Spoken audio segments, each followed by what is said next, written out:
GPS is very brittle. Yeah, it's also can be spoofed, right? And that's right now is what Russia's doing over Ukraine.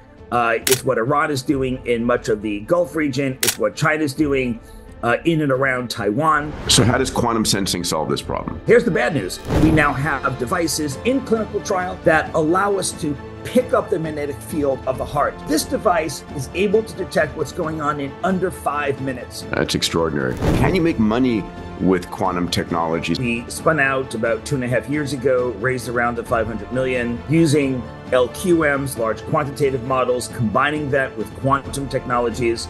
This is a recipe for great, great success. Welcome to Moonshots, part 2 with Jack Hidary. Today, we're going to talk about quantum applications. Can you make money with quantum technologies? Not just quantum computing, quantum technologies backed by popular demand. The incredible CEO of SandboxAQ, Jack Hidary. Jack, good to see you, buddy. Peter, good to see you.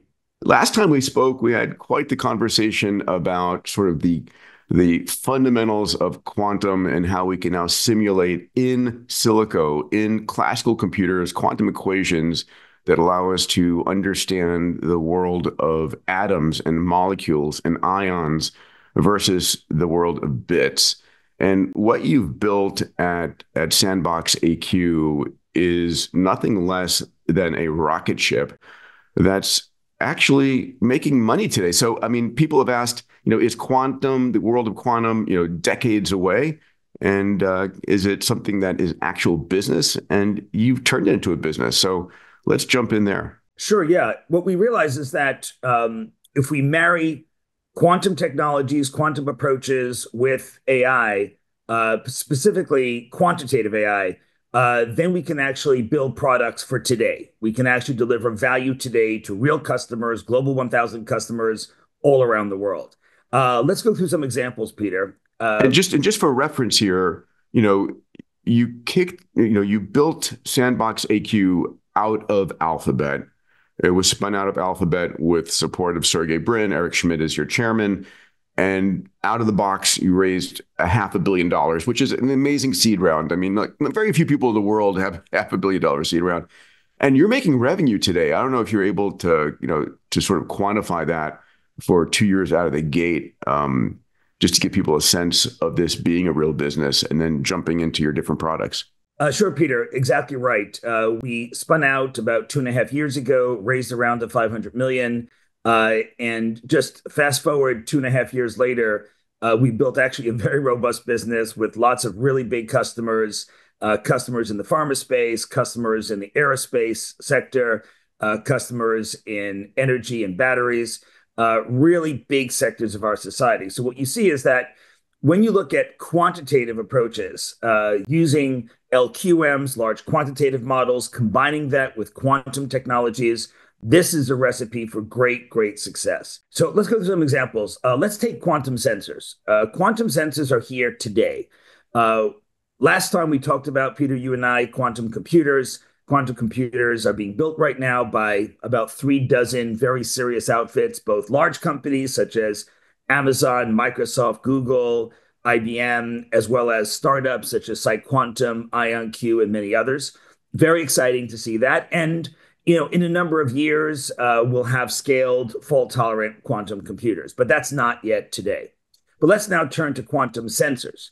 Quantum sensors are here right now. These are sensors that go beyond our previous classical ability to sense the world around us. Let's take an example of the magnetic field around us.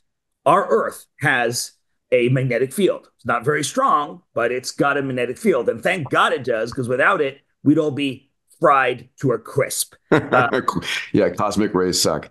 Yeah, the magnetic field protects us from all kinds of harmful radiation that hits our Earth. And those planets that lost their magnetic field or do not have one are not as habitable as ours. And one of the beautiful things about Earth is its magnetic field. If you ever see the animations, when you look at Earth from space and you see how it's protecting us from various radiation, it's a wonderful, wonderful thing. But we can also use that magnetic field in a variety of ways. we can navigate. Now, all of us as kids probably had a compass. That compass pointed north, and we would be in the woods and hopefully find our way out of the woods with that little compass.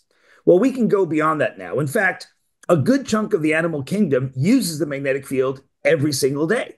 When we look at the millions and millions of birds around our planet, we see them migrating north to south, south to north.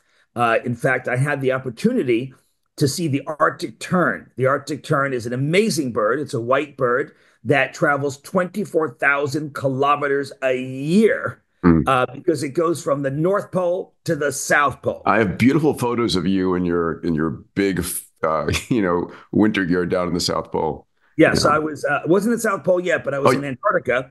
I was in Antarctica, and I had the opportunity to see the Arctic tern there. And then more recently, I was in Svalbard, which is north of the Arctic Circle. It's one of the only pieces of land that you could step on north of the Arctic Circle. And I saw an Arctic tern there on its way up.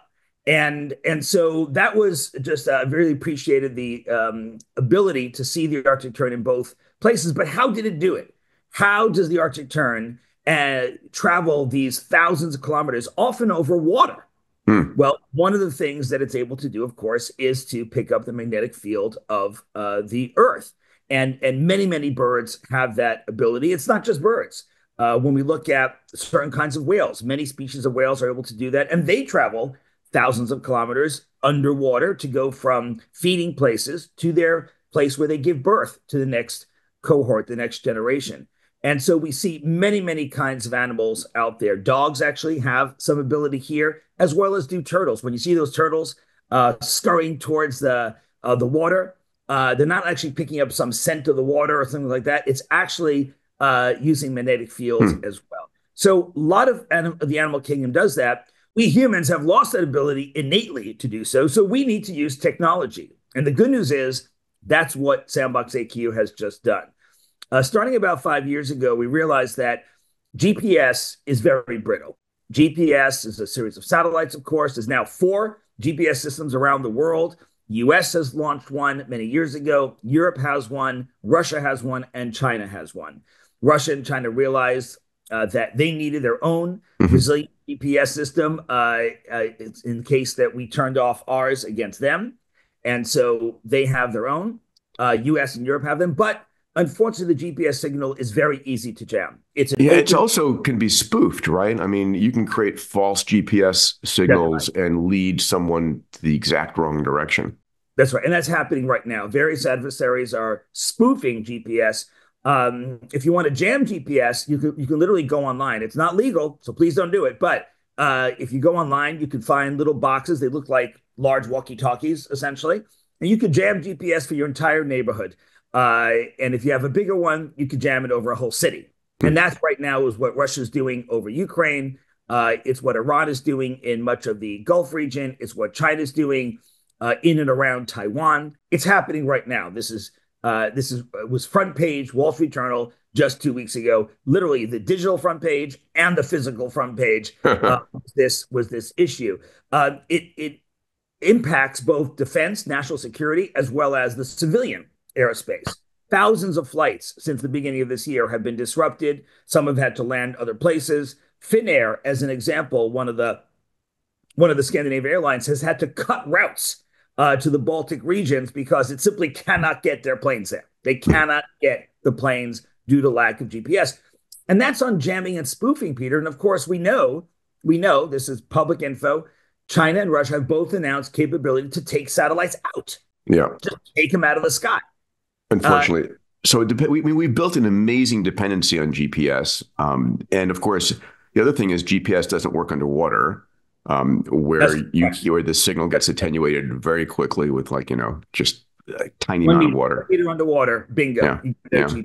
So underwater is an issue as well as also underneath in tunnels. And if you're doing, you're in caves or you're looking for different minerals under the earth. Again, no GPS to be had there. So how does quantum sensing solve this problem? So what do? We realize that, okay, we've got finally mapping of the world from the magnetic map point of view. Various satellites have been sent up over the past 2 decades to actually map this field.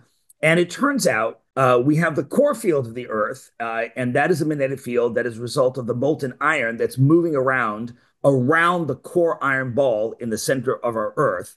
And that creates a homogeneous field. So you can't really navigate with that because it's the same in all directions. It's too broad. Yeah. Right? It's a spherical field. It's the same in all directions. But here's what happens. As that field moves through our crust has various minerals in it. And it has a number of minerals that are ferromagnetic. Ferromagnetic means that they're not themselves innately magnetic, but they can be magnetized, right? Just like a paperclip. Iron, nickel, cobalt, all kinds of things. Yeah. And so magnetite, hematite, these are two of the minerals that we find randomly distributed in our crust. And that random distribution is very helpful because it warps the core field into a local signature. And so when you actually pass over the Earth, you can see different distributions. And now that we've mapped it, we can navigate with the crustal field. So this is like a magnetic fingerprint. That's right. Of a region. And is it really of high enough fidelity for me to know where I am on here in Santa Monica or, in a sub off the coast of Kalamata, Greece? I mean, it's that level of fidelity. You just let the viewers know, Peter right now is in a submarine off the coast of Greece. It's wonderful technology. Great to see you, Peter. But in fact, it is ability. So just like if you go back to Google Earth and Google Street View, when Google Earth first launched more than a decade ago, it was a bit rough around the edges. The resolution wasn't great in all areas. And then over time, Google filled in these spaces with higher and higher resolution images, ultimately getting down to Street View. And now even they've sent people inside museums, and you can now navigate inside a museum. And that's what will happen with the magnetic field maps of our Earth. We have very, very good maps today because of many satellites that have taken these magnetic images over a 2-decade period. But of course, if people have an area of interest, they can drag a magnetometer, a magnetic sensor, over that area of interest and get even higher resolution. We'll see that happening over the coming years. But back to the main story. So given this magnetic map and given a sensor, a quantum sensor, you can actually detect where that magnetic field is and how it's looking square meter by square meter by square meter. Today, we don't have to go down to the square meter level to help a plane navigate, but ultimately that will be the resolution that people start to. So you've got a box in your airplane, in your sub, in your car, and it's picking up the variations of the field, and it's creating this pattern over time, and then you're matching that pattern. That's right. And this is a quantum sensor. When we say quantum sensor, what do we mean? We mean that it's actually using a quantum effect. So in the case of some of these sensors, they're called optically pumped magnetometry. That means that you have an element in there. That element has various electrons, and then you pump in optical energy, which is photons, essentially, into the electron. The electron absorbs the photon. The electron now moves to the higher quantum state. As we know, the core idea of quantum, what does quantum mean in the first place? To quantize something means to make it move in discrete ways. That is, if you think about a ramp versus a ladder, a ramp is the kind of thing that you can go up and down on, and you could stand on any part. You can down to, there's no distinction between, you go here, then go here, then here, then here. You could stand anywhere you want to on that particular ramp.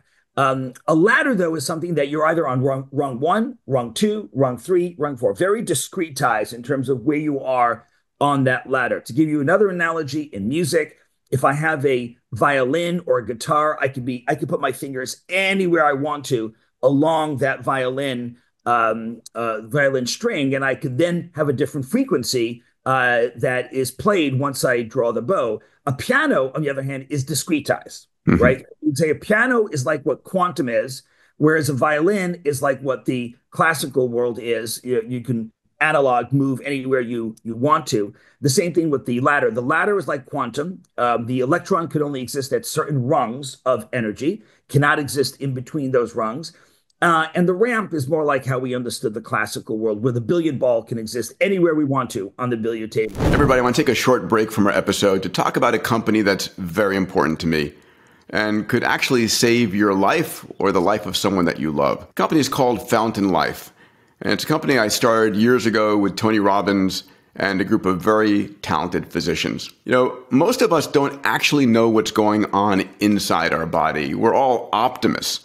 Until that day when you have a pain in your side, you go to the physician in the emergency room and they say, listen, I'm sorry to tell you this, but you have this stage 3 or 4 going on. And, you know, it didn't start that morning. It probably was a problem that's been going on for some time. But because we never look, we don't find out. So what we built at Fountain Life was the world's most advanced diagnostic centers. We have 4 across the US today, and we're building 20 around the world. These centers give you a full body MRI, a brain vasculature, an AI-enabled coronary CT looking for soft plaque, a DEXA scan, a GRAIL blood cancer test, a full executive blood workup. It's the most advanced workup you'll ever receive.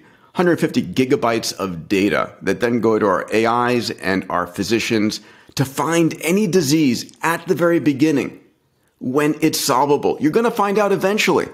You might as well find out when you can take action. Fountain Life also has an entire side of therapeutics. We look around the world for the most advanced therapeutics that can add 10, 20 healthy years to your life, and we provide them to you at our centers. So if this is of interest to you, please go and check it out. Go to fountainlife.com/Peter. When Tony and I wrote our New York Times bestseller, Life Force, we had 30,000 people who reached out to us for Fountain Life memberships. If you go to fountainlife.com/Peter, we'll put you to the top of the list. Really, it's something that is, for me, one of the most important things I offer my entire family, the CEOs of my companies, my friends.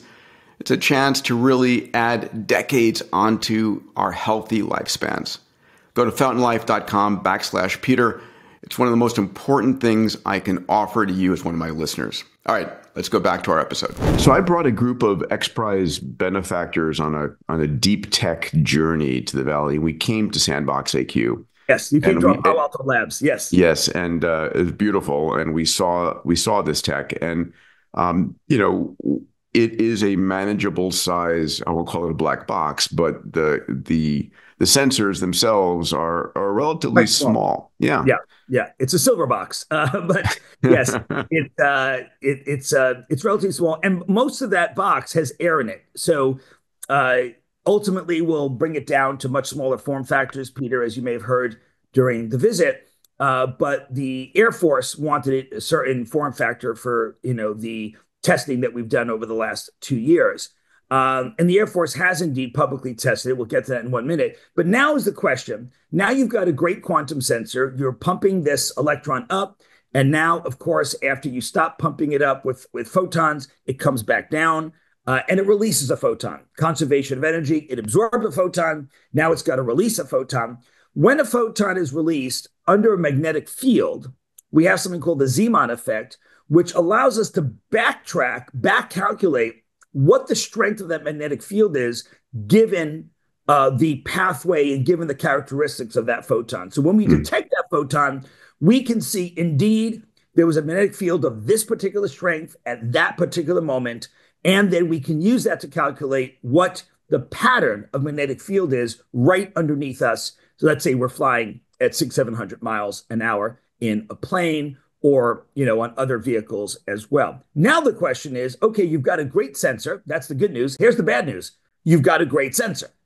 Great sensors means you have too much information. That means that if, Peter, you and I are on that plane, let's say we're on a C-17, it's a big cargo hold that we fly on with the Air Force. Lots of people can be there. Everyone with their cell phones. Every cell phone is giving off a magnetic field. Every watch is giving off a magnetic field.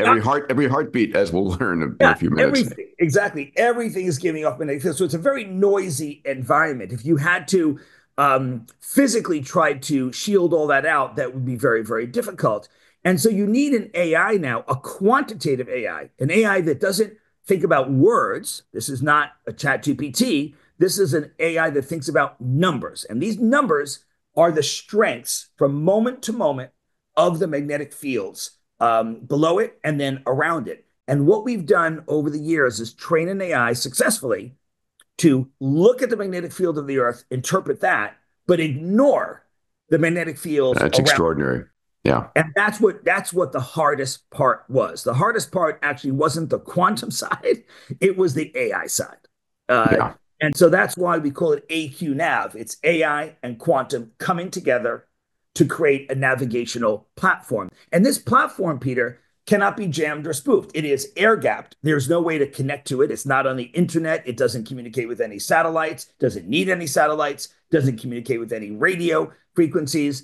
It's simply listening to the Earth. It's one way, listening to the Earth and understanding the way that birds do, understanding the field right below it, and navigating with that. And what we've shown, and the Air Force announced this, so I can talk about it publicly, is that indeed, this AQNav in combination with inertial navigation systems, INS, as we all know, I think on this podcast. IMUs, inertial measurement units that are tracking their movement directionally and accelerationally, moment to moment, yes, with gyroscopes. So from the earliest days of the Apollo missions to today, flying, there are gyroscopes in planes and in rockets as well. And we all recall pulling that string of a gyroscope and how it precesses, it moves in its ways, and you could hold it this way, you can hold it that way, you can hold it this way. It's always doing its thing. That's the principle we use in INSs, in inertial navigation systems. IMUs are an example of that.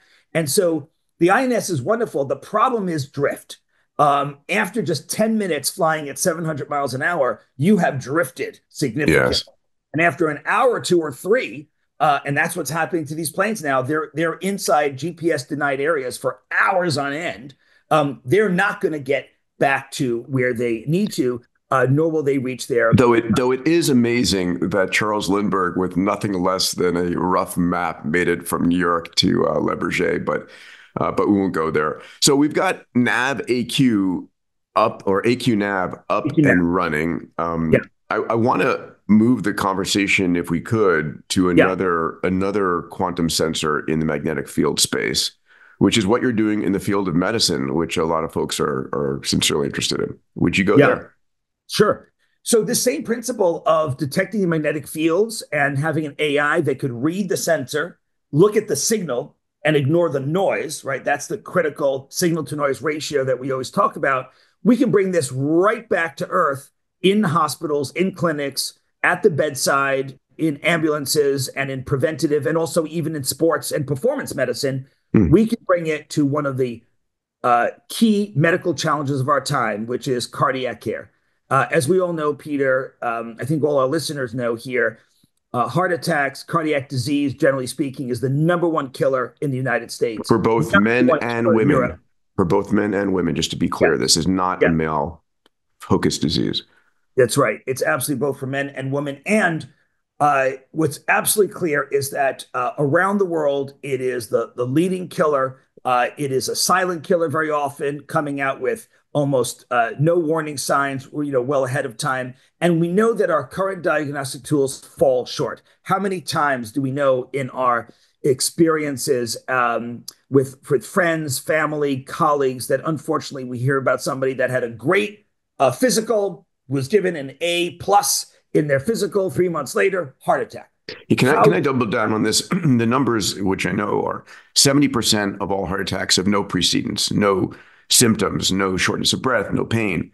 In fact, you can have a 0 calcium score where your calcified plaque is actually sort of like cement on the side of the arteries. If it isn't blocking your coronary artery, denying the heart tissue oxygen, if it's stable, it's fine. It is the inflammatory, the soft plaque that can evulse, can break out in the middle of the night and block the supply of blood and oxygen, glucose to the heart, and give you a heart attack. So does your AQMed help detect that?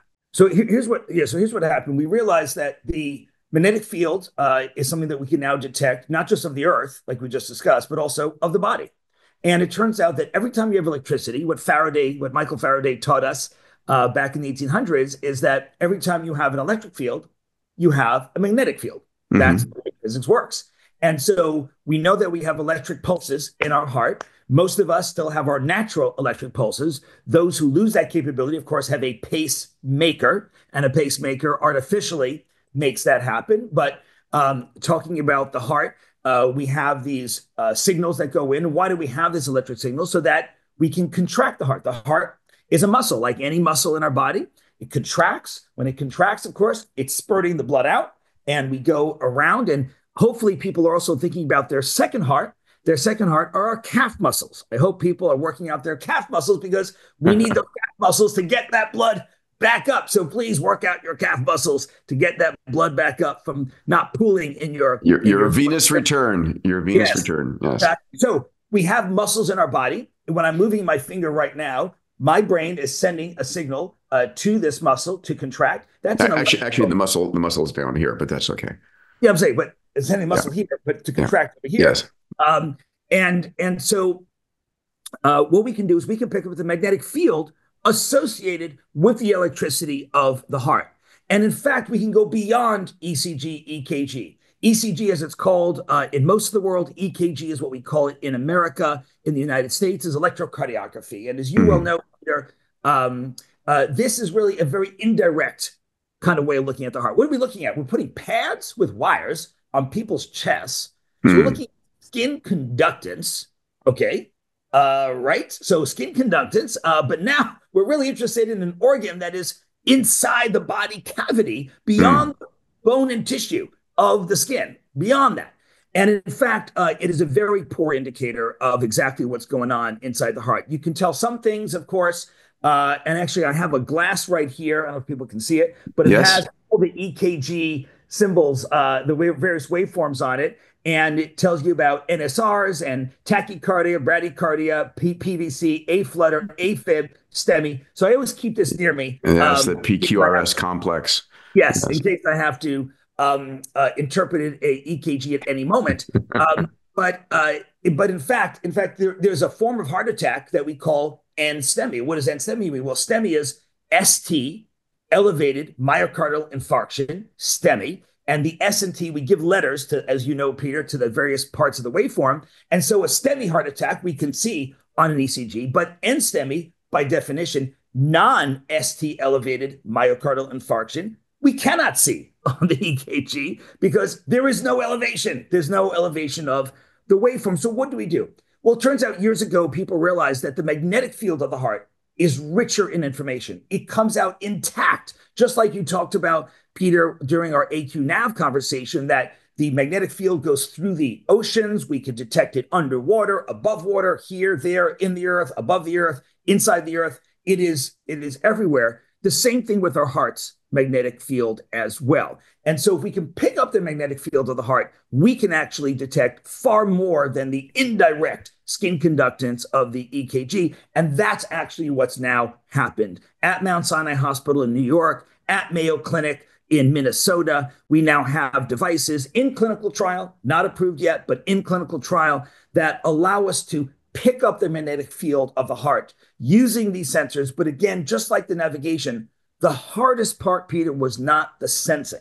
The hardest part was the quantitative AI that could find that signal and ignore the noise. The hospital environment, Peter, as you well know, so noisy.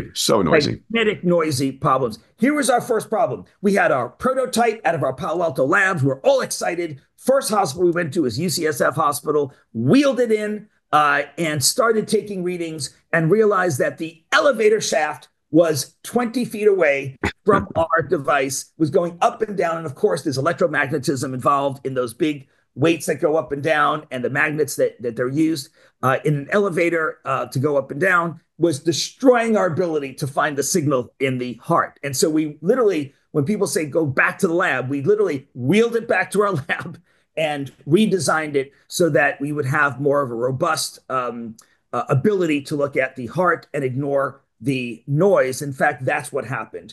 We're now on our 7th iteration of this device, and I'm happy to report that the trials are going quite well with real patients in emergency rooms. This is not once in a while someone stops by to kind of check this thing out. This is inside an emergency room. MCG, magnetocardiography. That's right. And so Is it faster? Is it more accurate?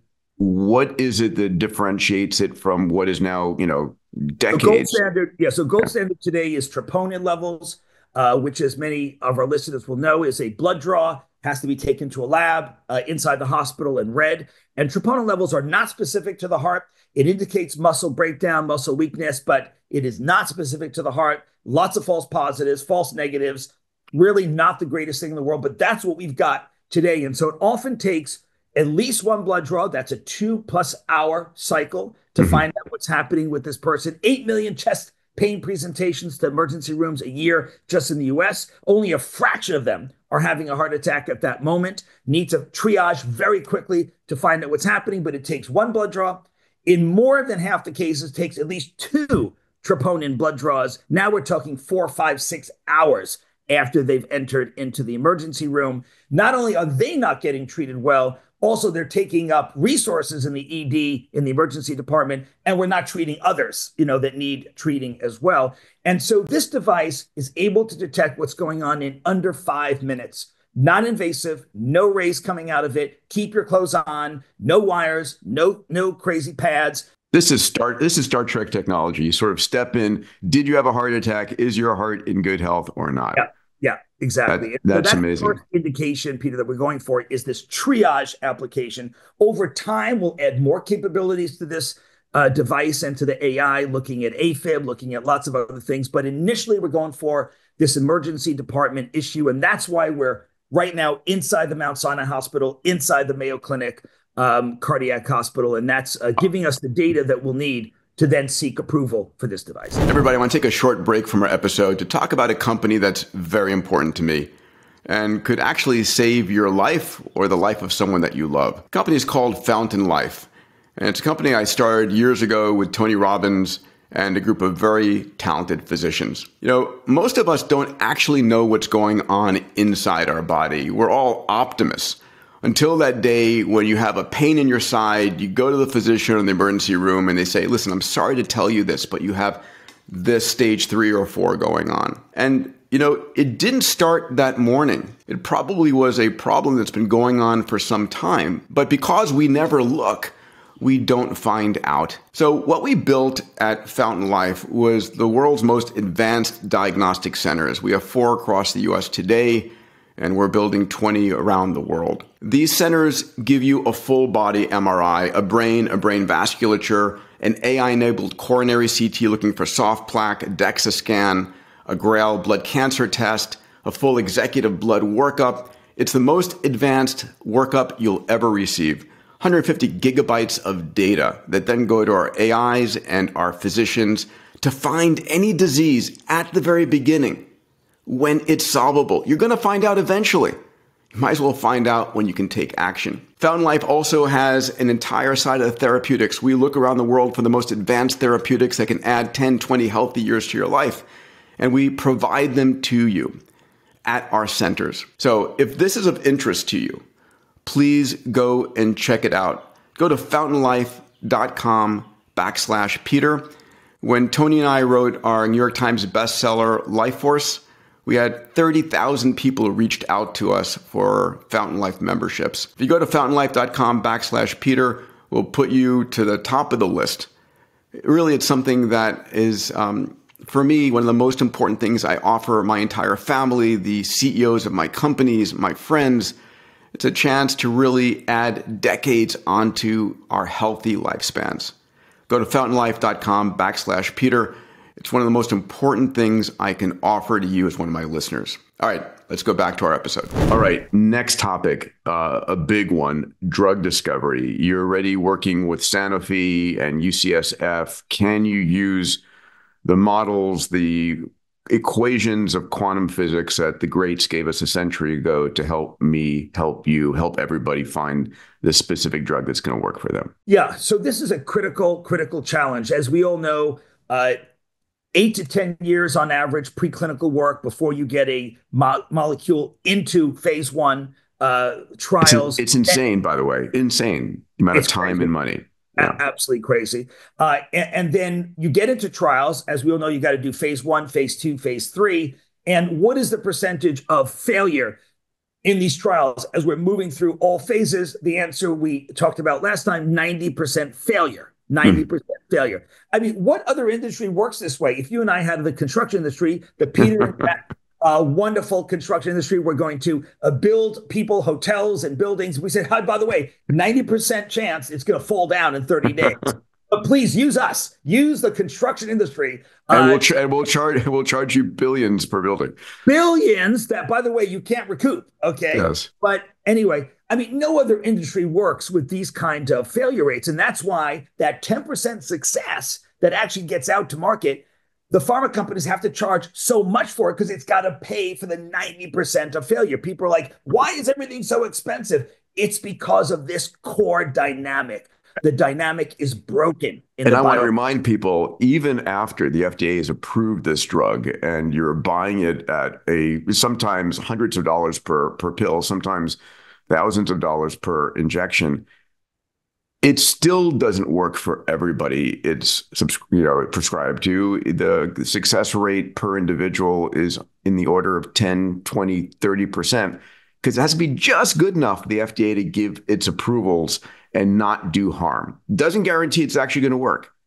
Yeah, exactly. So again, people are doing their best under the current dynamic. I actually believe that, the biopharma companies are one of the most positive things on this planet and that they're trying their best, but they don't have the right tools. And so what we realize at SandboxAQ is we can actually build that tool. We can build software that would embody the molecular dynamics, the actual equations that help us understand whether this molecule would fit into that target in the body. And that means, yes, it means going down to that electron level, just like people watch movies where they shrink themselves down. Not really possible, but anyway, it's a movie, it's fun. But we have to, in our minds, get ourselves down to that electron level, because that valence electron, that outer electron on that edge of that atom, of that molecule that we call it a treatment, it's got to lock in, like lock and key, into one of the electrons that is on the outer edge of the receptor, and there's got to be binding. If there's no binding, we're not going to have efficacy.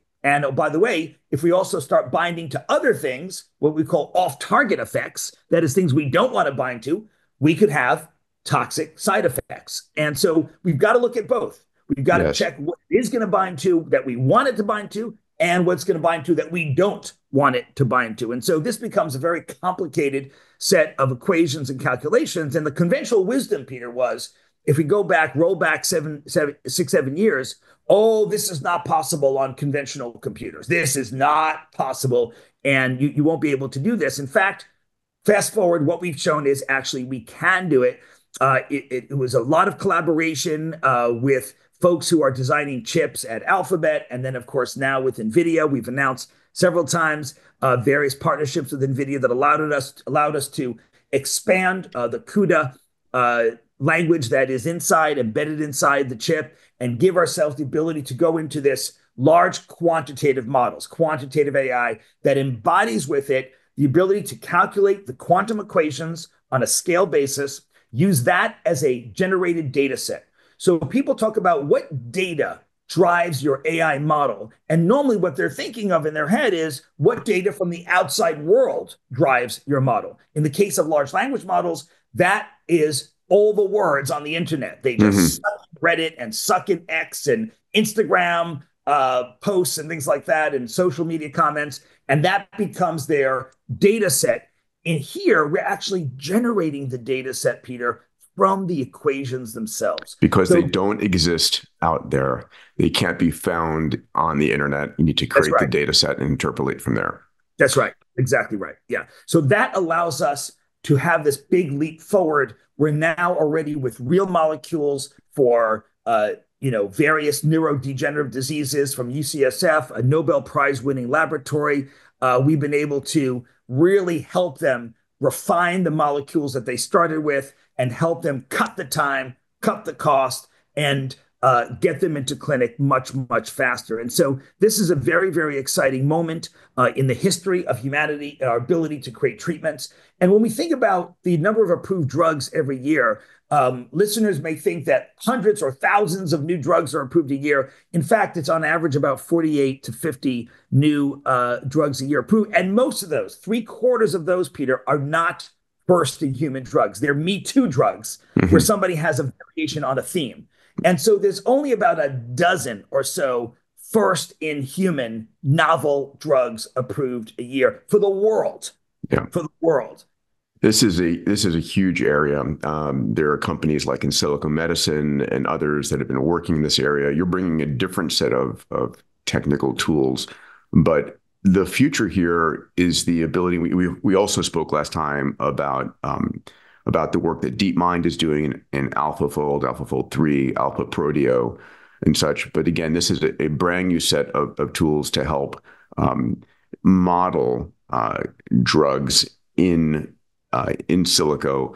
But it's a future as well where you're going to be able to create, if you would, virtualized clinical trials to make sure before it goes into humans, we know it works with a high probability. That's correct. We still need those clinical trials. The FDA still requires that, understood. But we can basically run through a scenario of what that clinical trial is going to actually yield before we go into the actual human clinical trial. So this is complementary to tools. For example, you mentioned In Silico Medicine, great company. And we're finding ourselves bringing a complementary and powerful new set of tools to the table. And hopefully all working together, we can really have a lot of breakthroughs. So that's just in the biopharma space. And of course, Peter, molecules are molecules, atoms are atoms, electrons are chemistry for batteries, for my favorite, I still want you to help me solve room temperature superconducting. That's a big one. Real quick, I've been getting the most unusual compliments lately on my skin. Truth is, I use a lotion every morning and every night religiously called OneSkin. It was developed by 4 PhD women who determined a 10 amino acid sequence that is a senolytic that kills senile cells in your skin. And this literally reverses the age of your skin. And I think it's one of the most incredible products. I use it all the time. If you're interested, check out the show notes. I've asked my team to link to it below. All right, let's get back to the episode. Let's go to one last subject here, because I know a lot of the folks listening and watching are Bitcoin holders, crypto holders, and yes, the scary boogeyman out there is once we have quantum computing, we can crack every code, and my wallet and your wallet is open to anyone with a good quantum computer. So there's a last one, maybe it's one of many, but one that we've discussed, which is your AQtive Guard. So tell me, how are you protecting my Bitcoin wallet? So AQtive Guard, which is AQtive, AQtive Guard, again, bringing the AI and quantum aspects together here, is critical because what's happening now is a very big moment in the safeguarding of our data and of our digital currencies. The last time a major security protocol was rolled out to the world, Peter, was in the late 70s and early 80s. 3 individuals, R, S, and A, Ravesh, Shamir, Edelman, developed an incredible idea that we could actually exchange information over the wild and woolly west of the internet without having to meet first in a bunker. Prior to that, we'd have to meet in a bunker. We'd have to exchange keypads. We'd have to say, on Monday, we're going to use the following key, and we're going to scramble information with that, and then you'll descramble with that key. So that's symmetric key encryption. Symmetric because we're both using the same key to encrypt and to decrypt, right? And that's how we did things in World War I and World War II, and that's how Caesar did it with the Caesar cipher. The Enigma code and all, yes. Yeah, all that stuff, symmetric key. But we know the limitations of that because if we had to pay for everything on Amazon that way, we'd have to fly to Seattle every time we wanted to do something, exchange the keys, go back, then use our credit card with that, and then somebody might find that key and go from there. But what RSA gave us is asymmetric keys. And so the private key is different than the public key. And so by doing that, I can find Amazon's public key. My browser can grab it. It encrypts my credit card with Amazon's public key. I send it to Amazon, and they use their private key to now decrypt it and charge my credit card, which makes me very, very happy.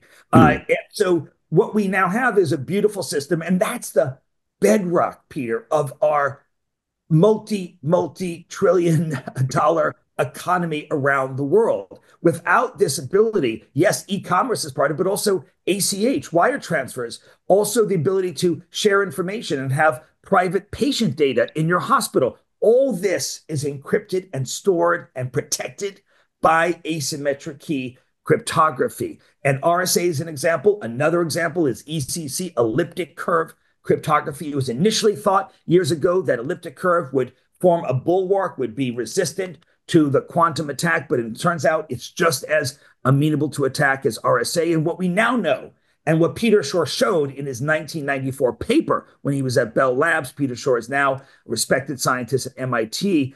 And what he showed in his 94 paper is that ultimately quantum computers will bring down RSA, ECC, and the other asymmetric key protocols that we use every single day in our phones. When you use WhatsApp and it says encrypted end to end, what is that encryption? That is this asymmetric key encryption we're talking about here right now.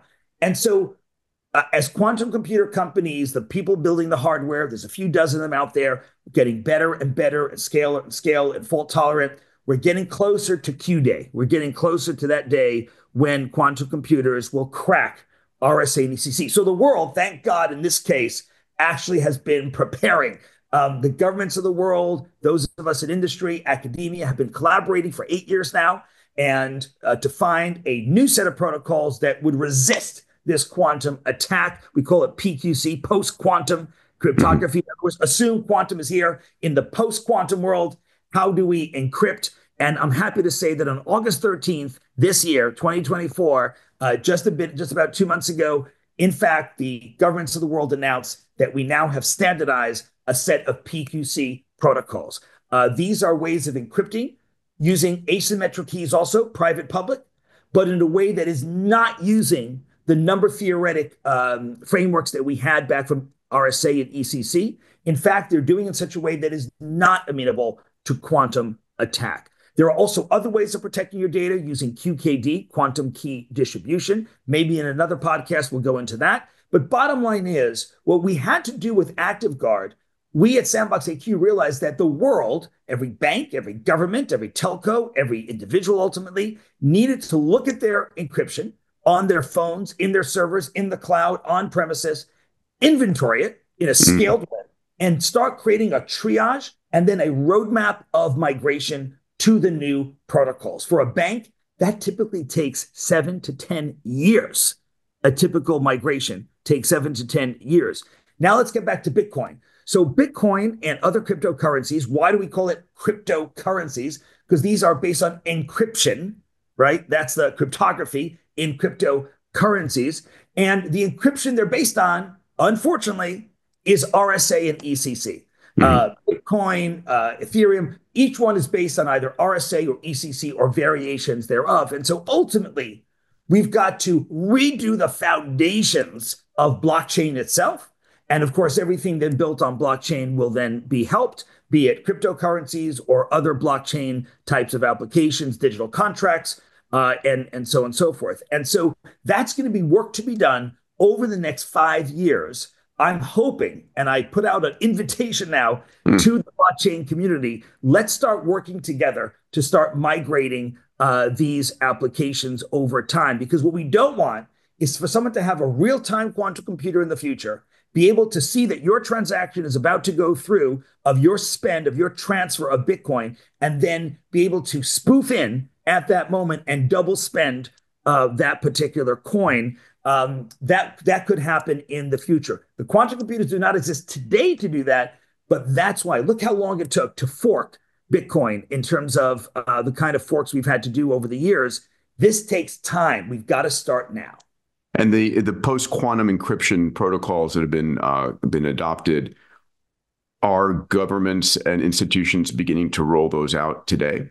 They're beginning to make that migration. So the first step, just like we talked about, when you feel like, hey, I don't feel exactly right, I've got some symptoms, you go to a hospital, you go to a clinic, you get diagnosed. So the first step in the migration from RSA ECC to the new post-quantum protocols is diagnostics. Yes, we have to take an inventory continuously of all the files and the applications and the network sockets in a large organization. And that's what AQtive Guard does. It does so on a scalable basis using some smarts. It goes into the network, finds all the encryption that's being used in a large bank, a large telco, a large organization, and then inventories it, gives the CISO, the Chief Information Security Officer, and their entire team a report, a continuous report, a dashboard. Here's what's good, here's what's not good, and then gives them a roadmap to say, this is really important data. Let's migrate this first over to the new protocols. Here's something you probably could wait on. Maybe you can wait 2 years on that, because given resources, you have to make choices. So that's what AQtive Guard is about, Peter. It's about this huge global migration that we're undertaking now. But it's not just a one-time thing. This is not just like Y2K. Okay, we did it.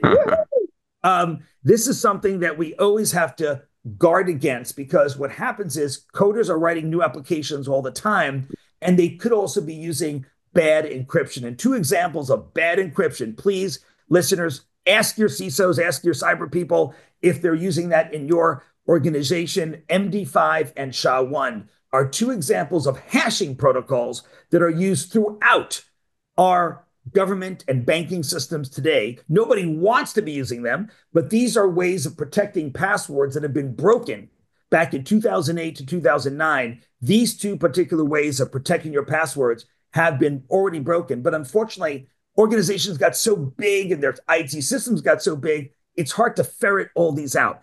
That's what AQtive Guard does. It ferrets it out, alerts the cyber team, and then we'll fix it if the cyber team wants the software to indeed fix it. So there's all kinds of things we must guard against in the encryption area. But this, Peter, is the new emerging space in cyber. Of course, there are many tools already for antiviruses, malware, firewalls, all good tools. We need all those tools. The emerging part of cyber now is modern encryption management. Modern encryption management. Jack Hidary, I'm always re-energized. You are a nuclear power source, a fusion power source in the world. Thank you for the incredible work.